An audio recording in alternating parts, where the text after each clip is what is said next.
Informasi pertama akan disampaikan Rahmat Ibrahim. Silakan Ibrahim. Terima kasih, Friska. Saudara, upacara tabur bunga di tengah laut dilakukan untuk menghormati awak KRI Nanggala 402 yang gugur. Upacara tabur bunga ini dilakukan di Pelabuhan Labuan Lalang, Bali. Gubernur Bali Wayan Koster memimpin doa dan upacara tabur bunga tersebut.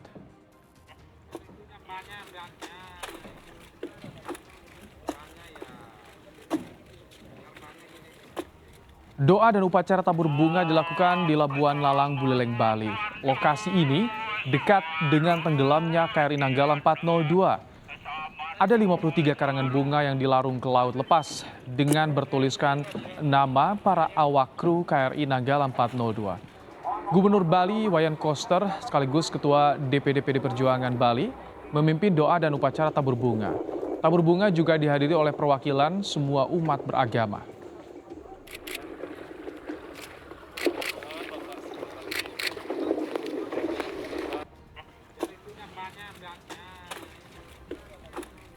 Untuk melaksanakan doa bersama dan tabur bunga atas gugurnya para prajurit patriot bangsa dalam kapal selam KRI Nanggala 402 yang telah dinyatakan tenggelam hari Minggu 25 April 2021 sebagaimana diumumkan oleh Bapak Panglima TNI.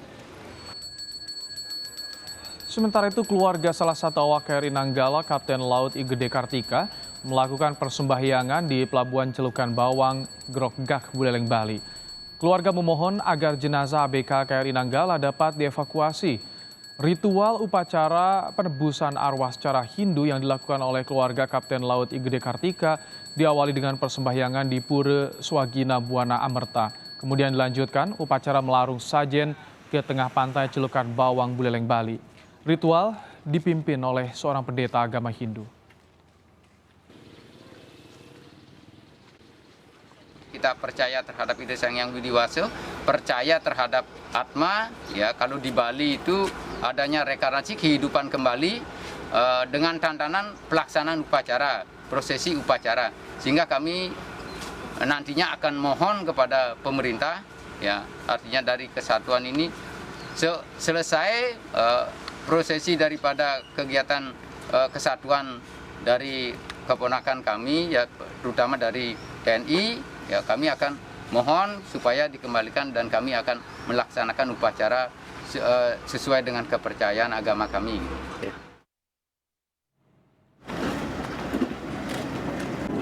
Didampingi istri Panglima TNI Nyonya Nani Hadi Cahyanto, Gubernur Jawa Timur Kofifa Indar Parawansa mengunjungi rumah duka Kolonel Laut Haristiawan, Komandan Satsel Kapal Selam Koarmada II yang gugur dalam tenggelamnya KRI Nanggala 402. Gubernur Kofifa menyatakan langsung rasa belasungkawa kepada istri almarhum Kolonel Haristiawan.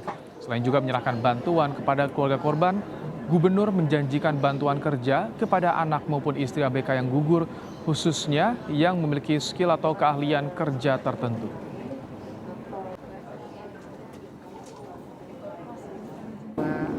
Di antara mereka ini ada yang memiliki skill dan memungkinkan untuk bisa mendedikasikan di profesi masing-masing. Jadi itulah yang kami ingin membangun sinergi supaya kalau saya sebut ini bagian dari akses ekonomi untuk bisa memberikan penguatan pada ekonomi keluarga yang sudah ditinggalkan oleh para patriot bangsa ini.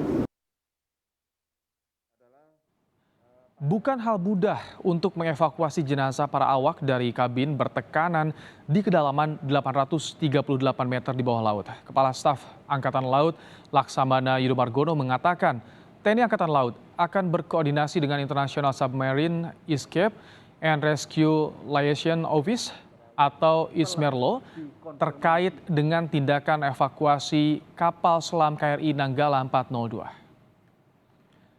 Dan untuk mengetahui bagaimana informasi terkini soal kelanjutan pencarian kapal selam KRI Nanggala 402, sudah ada jurnalis Kompas TV, Francisco Donaciono dari Badung, Bali.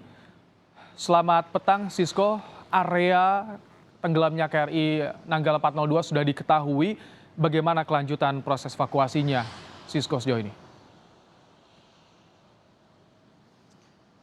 masih terus dilakukan untuk koordinasi pengangkatan belahan dari kapal selam Nanggala KRI 402 yang dinyatakan tenggelam. Karena untuk melakukan pengangkatan tersebut memang dibutuhkan kemampuan-kemampuan dan juga bantuan-bantuan dan juga koordinasi, mengingat bahwa ditemukannya dari kapal selam Nanggala 402 tersebut berada di kedalaman 838 meter. Sehingga diperlukan untuk koordinasi dengan organisasi penyelamatan kapal selam sebelumnya, Ibrahim dan juga saudara. Dari hasil yang juga didapatkan juga untuk beberapa agenda yang kemudian disampaikan juga dalam konferensi pers pada hari sebelumnya, ada 3 hal besar. Salah satunya kemudian adalah peningkatan pangkat, dan ada 2 hal lagi, yaitu kemudian adalah proses evakuasi dan juga pelarungan bunga. Terkait masalah proses evakuasi yang memang masih menunggu dari koordinasi dengan Ismerlo ini, diharapkan ada sinyal baik sebenarnya, Ibrahim dan juga saudara. Kenapa? Kalau kami memantau di bandara Base Ops TNI Angkatan Udara Igusti Ngurah Rai ini, untuk pesawat atau kendaraan yang biasa digunakan oleh Panglima TNI dan juga Kapolri sudah bertolak dari sini. Dan salah satu dari 3 agenda besar, yaitu kenaikan pangkat, sudah terjadi. Semoga ini menjadi sinyal positif untuk kemudian adanya tanda-tanda dimulainya proses evakuasi dari badan kapal selam KRI Nanggala 402. Karena dengan adanya melakukan evakuasi dari badan kapal tersebut sebenarnya, Ibrahim dan juga saudara, ini nantinya akan memudahkan untuk proses investigasi ke depannya. Sebelumnya, Kepala Staf Angkatan Laut yaitu Laksamana Yudo Margono menjelaskan bahwa untuk kapal selam ini berbeda sebenarnya dengan pesawat, Ibrahim dan juga saudara, karena tidak memiliki black box. Sehingga salah satu upaya untuk mengetahui atau investigasi adalah dengan melakukan pengangkatan dari bagian-bagian kapal selam tersebut. Ibrahim. Francisco, tadi yang Anda sampaikan juga agendanya adalah pelarungan bunga. Kapan akan dilakukan? Bagaimana dengan keluarga para ABK? Apakah ada di sana juga nanti ketika pelarungan bunga, Francisco?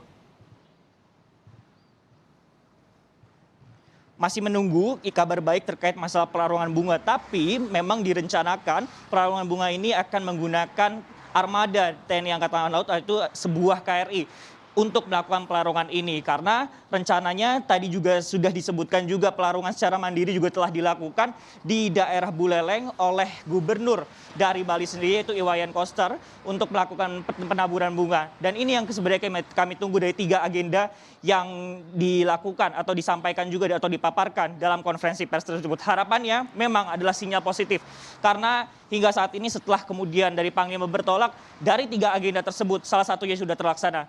Harapannya nanti untuk keluarga-keluarga ini juga dapat datang ke beberapa posko yang sudah disediakan oleh dari pihak Polri sendiri. Ada 2 posko, pertama adalah posko SAR yang berada di Buleleng, kemudian juga ada di posko di Lanal Banyuwangi. Ibrahim. Terima kasih Francisco untuk laporan Anda langsung dari Badung, Bali. Saudara, Minggu pagi pukul 9:04 waktu Indonesia Tengah, tim SAR mendapat kontak visual KRI Nanggala 402.